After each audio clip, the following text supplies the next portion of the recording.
اور میچ میں کیا چل رہا ہے اس وقت. ابھی ایک اپیل کی تھی لیکن مسنگ لیگ تھی تو وہ امپائر نے نہیں دیا آؤٹ. عباس آفریدی بڑی شاندار بولنگ کرا رہے ہیں, 2 انہوں نے وائڈ کرائی. میرا خیال ہے کچھ ایکسٹرا آرڈنری کرنے کی کوشش کر رہے ہیں. جی بالکل صحیح کہا آپ نے, اور تھوڑا سا آف لائن ہوا جیسے پہلا اوور کیا ہے نا, بڑی لائن لینتھ سے اور اچھا اوور کیا نیا بہت. تھوڑا سا اس میں مجھے لگ رہا ہے کہ آؤٹ کرنے جا رہا ہے جس کی وجہ سے ٹانگ پہ بولنگ ہو رہی ہے, وائڈ بال بھی چوکا لگا, تو تھوڑا پیشنس کے ساتھ آؤٹ کرنے جا رہے ہیں. ایک لائن پہ بولنگ کریں گے خود بخود انہوں نے کرنا 200 رنز انہوں نے کرنے ہیں, تو وہ آٹومیٹکلی رسک لیں گے, آؤٹ ہوں گے جیسے 3 آؤٹ ہوئے ہیں, تو وہ ذرا ان کو پیشنس دکھانا پڑے گا بولنگ لائن اپ کو. بالکل. ابھی تک کی سچویشن کنٹرول میں ہے باسط بھائی کراچی کنگ کے؟ الحمدللہ کنٹرول میں ہے, اور یہ پارٹنرشپ تھوڑا بڑھ رہی ہے. عباس میں نا ایک چیز ہے, یہ ان کی دوستی بھی آپس میں نا, عثمان کے ساتھ, یاسر کے ساتھ, اور یہ اپنا جو اپنا ایک اور پلیئر ہے, تو یہ بڑا جان مار رہا ہے. جو ابھی کامی نے بات کری نا, اس کو تو اپنی لائن اور لینتھ پہ دھیان دینا چاہیے, زیادہ ایکسٹرا آرڈنری نہ کرے, کیونکہ وہ خود مارنے پہ جائیں گے نا تو چانس ہے آؤٹ کا. اگر یہ زیادہ چانس لے گا تو پھر اس کی پٹائی ہو سکتی ہے, جیسے آپ نے بتایا 2 وائڈ بالیں بھی کر دی ہیں. جی, تو اپنی لائن پہ بال. پہلے آپ نے کہا بڑی شاندار بولنگ کر رہا ہے. نہیں بالنگ اچھی کر رہا ہے, لیکن ظاہر ہے وہ وکٹ لینے کی کوشش کر رہا ہے. پہلا اوور آپ نے جو دیکھا نا اس کے, اس لیے بول رہے ہیں آپ. نجیب تو دیکھ ہی نہیں سکتا نا ٹی وی پہ, اس لیے تو بول رہے ہو. آپ دیکھیں نا ملتان سلطان کی بیٹ, اس لیے نہیں کہہ رہا کہ میں نے مائیکل بریسویل کا نام لیا تھا, بلکہ پہلے 5 بیٹسمین آ چکے ہیں کریز پہ, اور چھٹا اگر افتخار آتا ہے تو ٹاپ 6 میں آپ کا کوئی لیفٹ ہینڈر ہی نہیں ہے. اگر آپ نے بولنگ کو تھوڑا سا بھی وہ کرنا ہے, پریشان کرنا ہے, تو آپ رائٹ لیفٹ کا کمبینیشن لائن ہے, لیکن ٹاپ 6 بیٹسمینوں میں کوئی لیفٹ ہینڈر شاہد بھائی ان کے پاس تو جدید چیز ہے ملتان سلطان کے پاس, ڈیٹا بیس اور ہر چیز ہے. لیکن ان کا جو بیٹنگ کوچ ہے, ان کا جو بیٹنگ کوچ ہے وہ کون ہے؟ ان کا بیٹنگ کوچ ہے جولین ووڈ, جو پاور ہٹنگ کا کوچ ہے, لیکن پاور ہٹنگ ہی نظر نہیں آ رہی. پاور ہٹنگ بہت زیادہ مسنگ ہے یہاں پہ. جولین ٹیم میں نے کہا نا آن پیپر دیکھا جائے تو کوئی بھی نہیں یہ کہے گا یہ باٹم کی ٹیم ہے ملتان کی.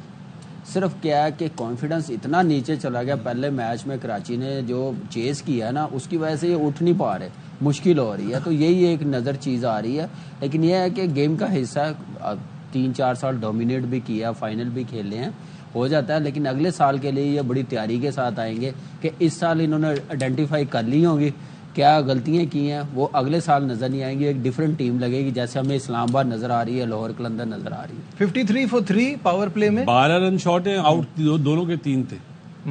12 رن شاٹ تھے, اتنا خراب شاٹ مارنے کے بعد. لیکن ان کا یہ پرابلم بھی تو ہے نا کہ اب ان سے اس وقت جو بیٹنگ چل رہی ہے, آپ اتنے بڑے سکور کے لیے بڑا مشکل ہے کہ یہی والی بات کہ کچھ ایکسٹرا آرڈنری افتخار کو, اور ہمارے 8 اوور جو ہے نا 8 اوور ایسے ہیں جس میں ایک ایمرجنگ بالر بھی ہے اور ایک خوشدل کی فارم اچھی ہے, بالنگ بھی اچھی کر رہا ہے. وہ اوور بہت وائٹل ہوں گے, کیونکہ مجھے ایسا لگتا ہے میچ قریب, یہ ون سائیڈڈ نہیں ہوگا. 80 رن سے جیت گئے. اچھا ابھی بھی آپ کو لگ رہا ہے یہاں ایک آدھ وکٹ اور گر گئی تو ون سائیڈڈ ہو جائے گا؟ پھر بھی نہیں, ون سائیڈڈ نہیں ہوگا. وکٹ ایسی لگ رہی ہے نا, یہ 170-80 تو آرام سے کریں گے یار. شاہد صاحب اگری کرتے ہیں اس بات سے؟ خوشدل شاہ آ گئے ہیں بالنگ کرنے, ان کا پتہ چلے گا. خوشدل اور نبی کے اوور بڑے کروشل ہیں جس طرح بات ہو رہی ہے نا, اور کامران غلام, پھر اس کے بعد افتخار.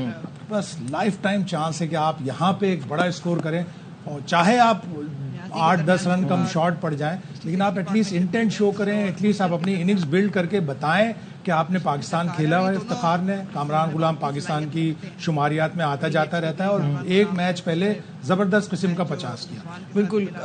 جو کامران بات ہو رہی تھی نا کہ ملتان سلطان کے پلیئرز کو دیکھ کے ایسی فیلنگ آ رہی ہے کہ جیسے کندھے جھک گئے ہیں, یعنی کہ وہ خود بھی نہیں سوچ رہے کہ دے کین ڈو اٹ. یہی چیز ہمیں پاکستان آج کے میچ میں نہیں, اوور آل میں بتا رہا ہوں اس ایونٹ میں, یہی چیز ہمیں پاکستان ٹیم میں بھی دکھتی ہے کہ آپ ہارتے ہیں تو پھر آپ ہارتے ہی جاتے ہیں. پہلے یہ ٹیم ہارتی تھی تو پھر اٹھتی تھی. بالکل ایسے ہی ایک میچ کے بعد جو اچھی ٹیمیں ہوتی ہیں, پروفیشنل مینجمنٹ ہوتی ہے, وہ آئیڈینٹیفائی کرتی ہے کیا غلطی کی ہے. ہم لوگ پاکستان ٹیم میں بھی, فرنچائز کرکٹ میں بھی, ہماری جو ٹیمیں جو ہارتی ہیں نا, اس پہ آئیڈینٹیفائی کرنے کے بعد مزید غلطیاں کرتے جاتے ہیں کہ ہم نے کرنا کیا ہے. ایک تو ہمیں کنڈیشن کا نہیں پتا ہوتا, پچ کیا کھیلے گی, ٹاس جیت کے بالنگ کرنی ہے بیٹنگ کرنی ہے, ہماری ٹیم میں پلس پوائنٹ کیا ہے, ہم بیٹنگ میں زیادہ اسٹرانگ ہے بالنگ میں زیادہ اسٹرانگ ہے, یہ آئیڈیا نہیں ہوتا. بعض ہوتا ہے کہ پہلے میچ ہو گیا, اگر ٹاس جیت کے بالنگ کی ہے تو انہوں نے بھی بالنگ ہی کرنی ہے. یہ چیزیں میرے خیال سے جو پروفیشنل مینجمنٹ ہوتی ہے نا وہ ان چیزوں پہ نہیں جاتی.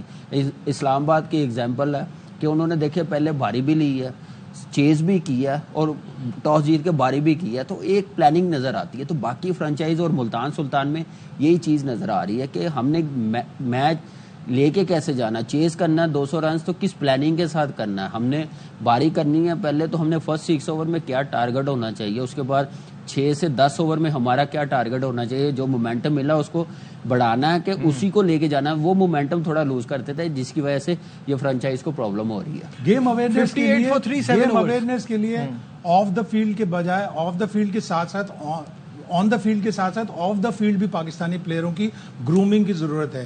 اس آئی پی ایل میں 4 چیز ہوئے ہیں راجستھان اس کے آر سی بی کے, اس میں 4 میں 50 ہے کوہلی کا, 3 میچ وہ جیتے ہیں, 1 میچ وہ ہارے ہیں. اس نے انٹرویو میں کہا کہ میں کنڈیشن دیکھتا ہوں, میں بالرز دیکھتا ہوں سامنے والی اپوزیشن کے کون کون سے بالر ہیں, کس کو ٹارگٹ کرنا ہے, کس کو کوشسلی کھیلنا ہے. کیا ہمارے ایک بھی پلیئر میں یہ سب چیزیں ہوں گی؟